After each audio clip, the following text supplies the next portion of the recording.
Assalamualaikum warahmatullahi wabarakatuh. Perkenalkan, saya Abdillah Arya Putra Pradana. Pada kesempatan kali ini, saya akan mempresentasikan tugas ujian akhir semester metode penelitian manajemen telaah kritis tugas akhir. Oke, saya lanjutkan.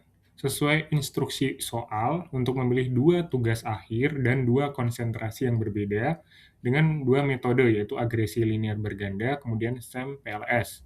Tugas akhir yang pertama yaitu menggunakan konsentrasi SDM dengan metode agresi linear berganda yang berjudul Pengaruh Disiplin Kerja dan Gaya Kepemimpinan Terhadap Kinerja Karyawan di Kantor Pusat RPS, yang ditulis oleh Dedi Wijayanto.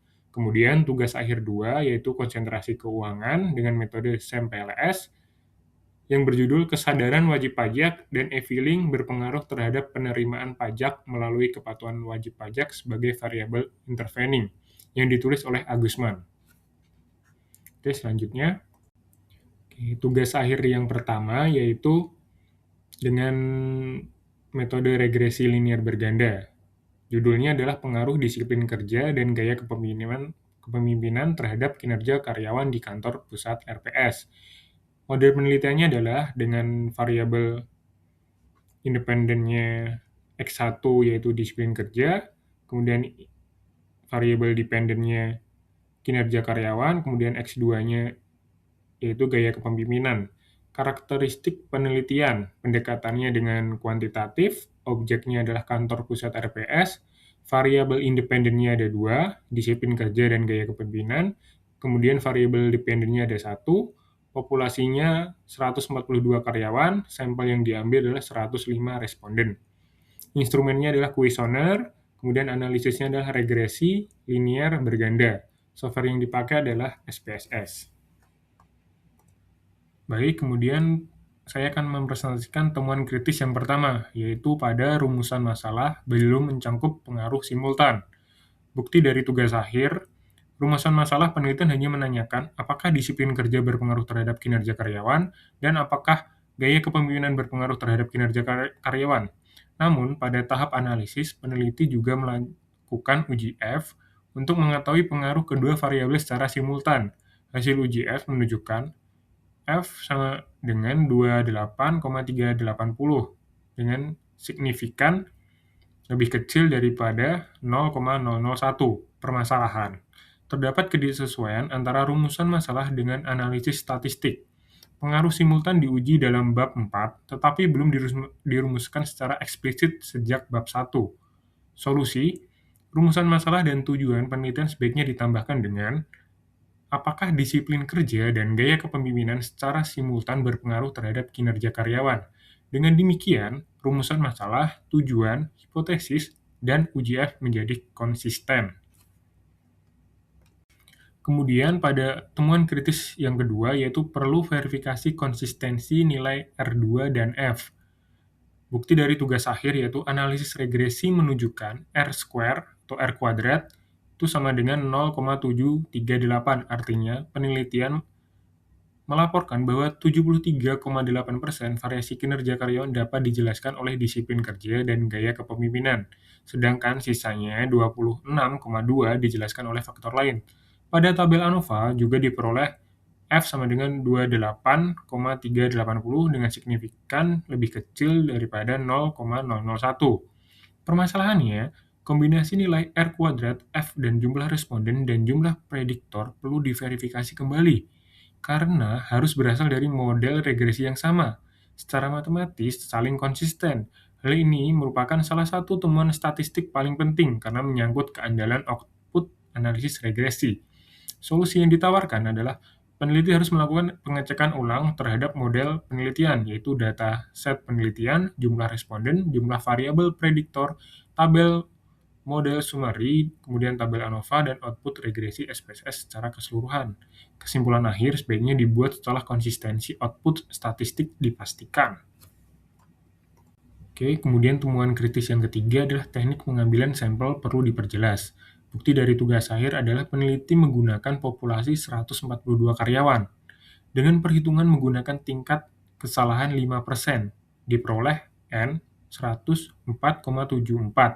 Kemudian dibulatkan menjadi 105 responden. Dengan demikian, penelitian menggunakan 105 responden.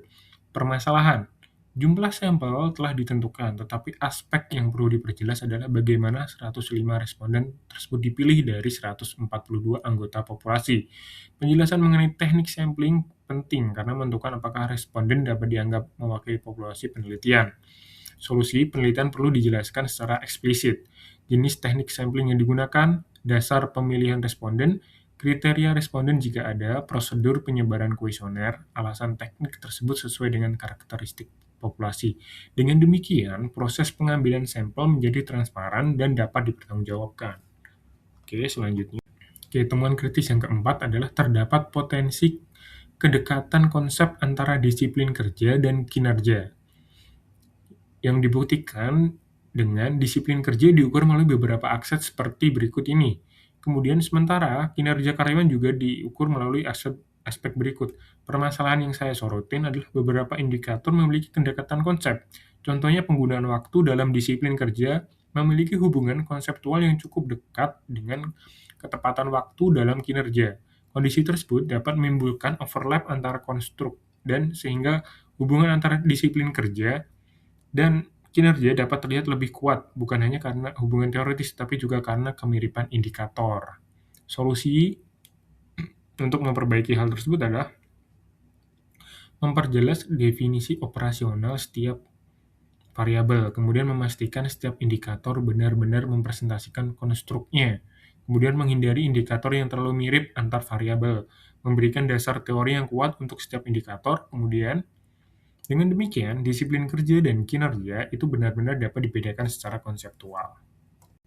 Oke, kemudian temuan kritis yang kelima, interpretasi hasil cenderung lebih luas daripada bukti statistik. Bukti dari tugas akhir adalah pada bagian kesimpulan, peneliti menyatakan bahwa organisasi sudah memiliki disiplin kerja yang baik dan memberikan kesimpulan mengenai kondisi gaya kepemimpinan berdasarkan hasil penelitian. Permasalahan yang saya soroti, hasil regresi menunjukkan hubungan atau pengaruh berdasarkan data yang diperoleh dari responden.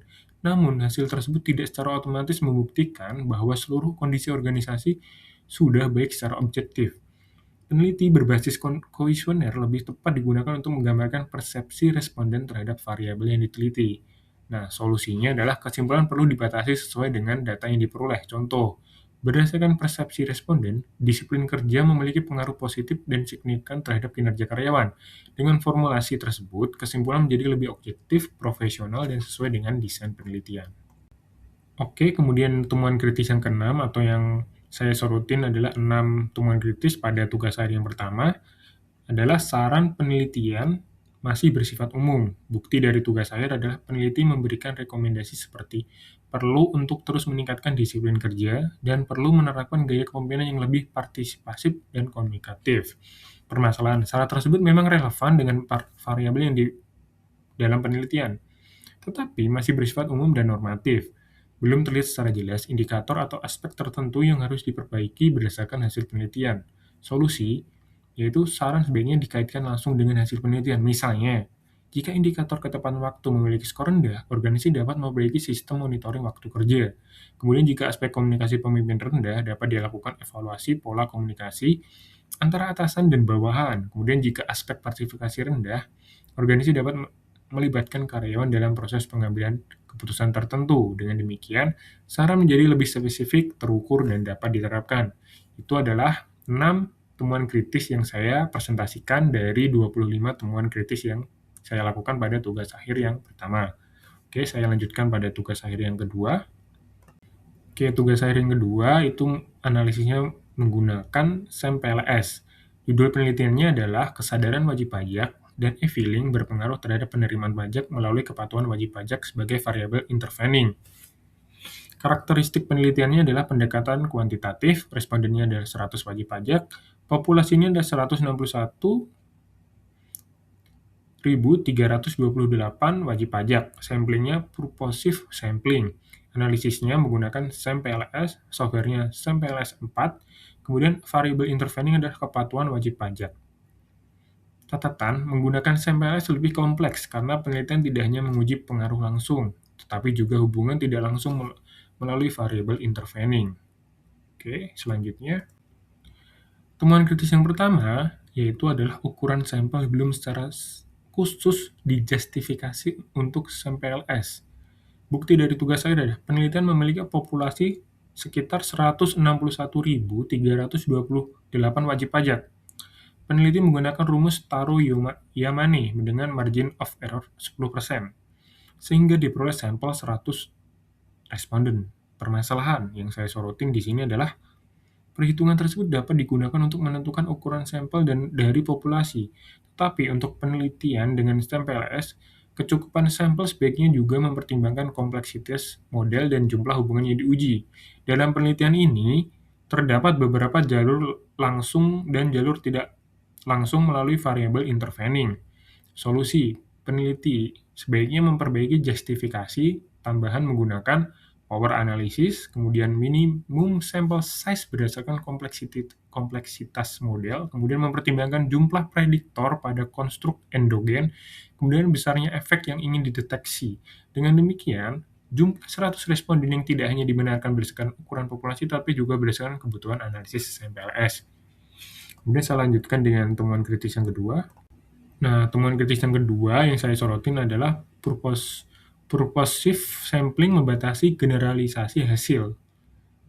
Dengan dibuktikan adalah peneliti menggunakan non-probability sampling dengan teknik purposive sampling. Responden dipilih berdasarkan kriteria tertentu, seperti wajib pajak yang menggunakan e-filing dan berdomisili pada wilayah penelitian. Permasalahannya, purposive sampling sesuai apabila peneliti membutuhkan responden dengan karakteristik tertentu. Namun, karena tidak sesuai anggota populasi memiliki peluang yang sama untuk menjadi responden, maka hasil penelitian memiliki keterbatasan dalam generalisasi. Dengan populasi yang sangat besar, hasil dari 100 responden tidak dapat langsung dianggap mewakili seluruh wajib pajak. Nah, solusi yang untuk memperbaiki hal tersebut adalah menjelaskan alasan pemilihan purposive sampling, menjelaskan keterbatasan generalisasi dalam bab 5, kemudian menjelaskan karakteristik responden secara lebih rinci, dan terakhir adalah untuk penelitian berikutnya, mempertimbangkan probability sampling jika kondisi penelitian memungkinkan. Oke, baik. Kemudian temuan kritis yang ketiga adalah penerimaan pajak diukur berdasarkan persepsi responden. Yang saya temukan pada tugas akhir adalah peneliti menggunakan data primer melalui kuesioner untuk mengukur variabel penelitian. Hal ini menimbulkan perhatian khusus terhadap variabel penerimaan pajak. Nah, permasalahannya adalah secara konsep, penerimaan pajak merupakan suatu hasil penerimaan yang dapat diukur menggunakan data aktual atau data administratif. Namun, dalam penelitian ini, penerimaan pajak diukur melalui jawaban atau persepsi responden. Akibatnya, perlu dibedakan antara penerimaan pajak aktual atau persepsi wajib pajak terhadap penerimaan pajak.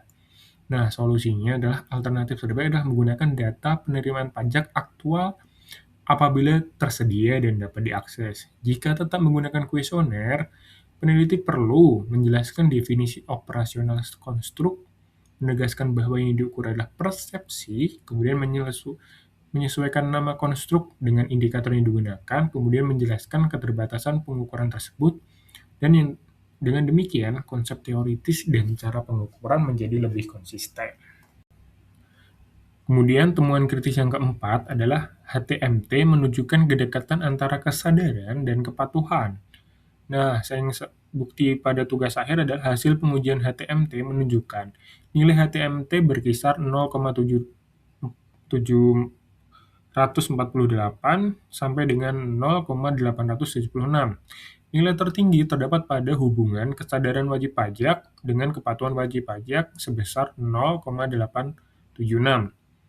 Permasalahannya, nilai tersebut masih berada di bawah 0,90 sehingga belum dapat langsung dinyatakan gagal.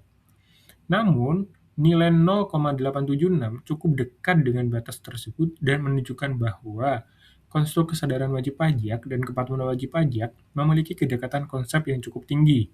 Hal ini penting karena kedua variabel yang digunakan sebagai konstruk yang berbeda dalam model penelitian. Nah, solusinya peneliti perlu menjelaskan definisi konseptual kedua konstruk, memastikan indikator kesadaran tidak terlalu menyerupai indikator kepatuhan.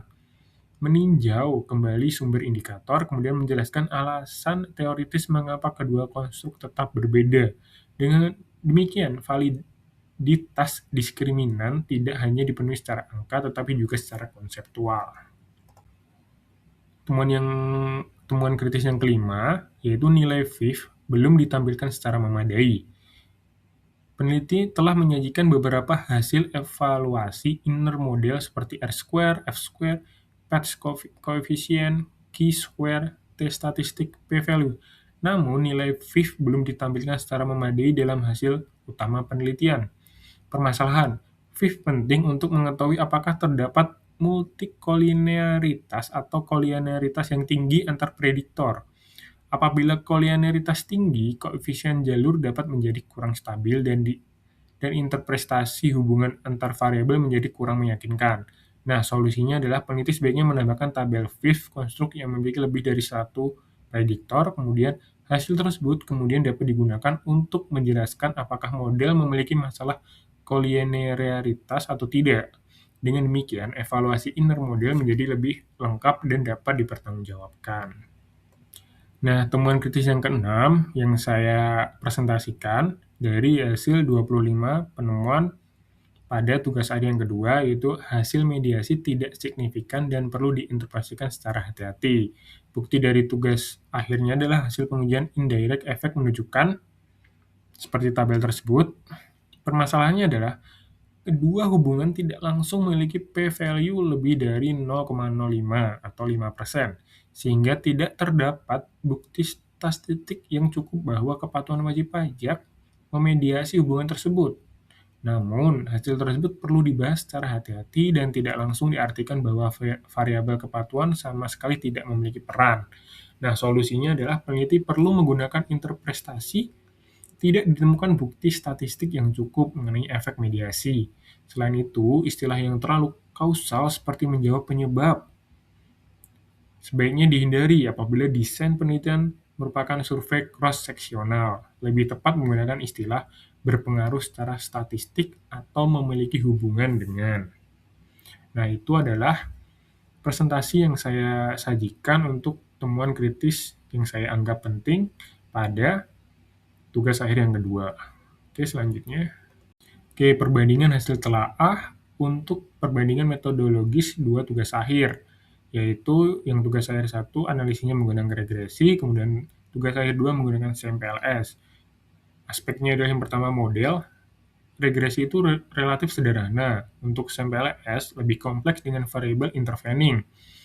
Kemudian kesesuaian metode secara umum sesuai, dan keduanya secara umum sesuai. Masalah utamanya adalah konsistensi output statistik pada TA yang pertama, kemudian TA yang kedua adalah sampling dan pengukuran konstruk. Kemudian sampling yang TA pertama itu perlu diperjelas, kemudian yang TA yang kedua, purpose sampling membatasi generalisasi, kemudian instrumen potensi overlap indikator, kemudian pada TA yang kedua, HTMT menunjukkan kedekatan konstruk. Kemudian analisis perlu verifikasi R2 dan F, dan untuk yang TA kedua perlu melengkapi tabel VIF dan interpretasi efek size. Interpretasi cenderung terlalu luas untuk TA pertama, kemudian TA yang kedua beberapa istilah terlalu kausal. Nah, rekomendasi untuk TA yang pertama adalah perbaikan metodologi dan konsistensi statistik. Untuk TA yang kedua, perbaikan validitas sampling dan interpretasi. Kesimpulan perbandingan yaitu kedua penelitian memiliki metode yang secara umum dapat digunakan untuk model yang dibangun, tetapi masih terdapat beberapa aspek yang perlu diperbaiki agar hasil penelitian lebih valid, konsisten, dan dapat dipertanggungjawabkan secara metodologis. Oke, selanjutnya.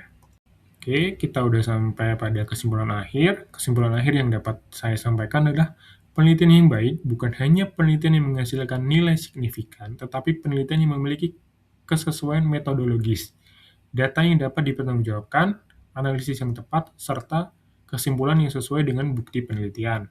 Oke, berikut presentasi dari saya. Apabila ada salah kata, mohon dimaafkan. Sekian dan terima kasih. Wassalamualaikum warahmatullahi wabarakatuh.